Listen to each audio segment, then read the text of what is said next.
12 points, 12 rebounds, 23 points, 9 rebounds, 23.7 rebounds, 11 points, 11 rebounds. At sa kakatapos lang na laban nila na wala ang kanilang pinakamagaling na point guard ay meron 7 points at may 6 rebounds si Kai Sotto.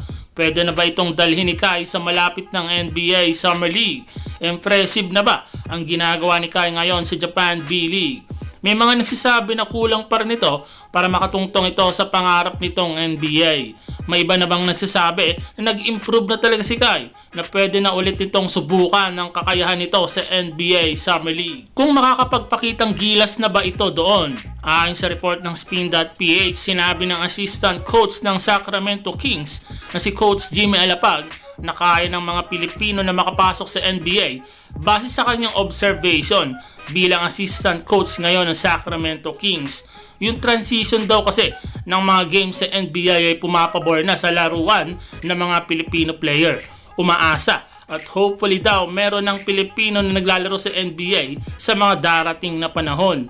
Ang maipapayo lang ng assistant coach ng Sacramento Kings na ipakita daw ng mga Pilipino na gustong-gusto nitong makapasok sa NBA at i-improve palalo ang kanilang game dahil kaya naman daw talaga. Especially daw si Kai Sotto na naka-experience na ng laruan ng NBA noong NBA Summer League na may tsansa pa rin. Nito lang nag-viral ang sinabi ng dating NBA legend at superstar na si Charles Barkley na kung saan sinabi nito ng pabiro na kahit kailan wala itong nabalitaan na Pilipino na nakapasok sa NBA. Hati naman ang opinyon ng mga Filipino fans sa issue na ito.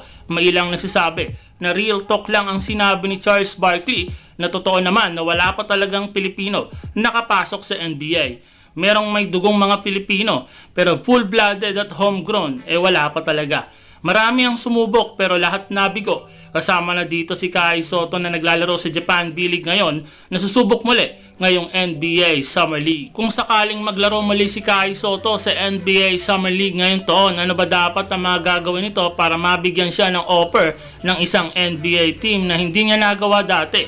Ayon sa report ng The Vice ng Amerika, ang tinitignan talaga ng mga NBA scouts sa NBA Summer League ay yung conditioning mga NBA prospect, lalo na yung bilis ng isang player, kung paano ito gumalaw sa depensa, yung bilis dumepensa. Isa pang tinitignan ng mga NBA scouts ay yung lakas o strength ng isang player na kulang pa kay Kai. Nade-develop naman daw ito at nag-i-improve habang tumatagal ka sa paglalaro ng basketball.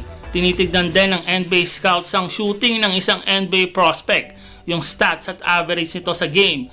At ang pinakahuling tinitignan ng mga NBA scouts ay yung fundamentals at footwork ng isang NBA prospect.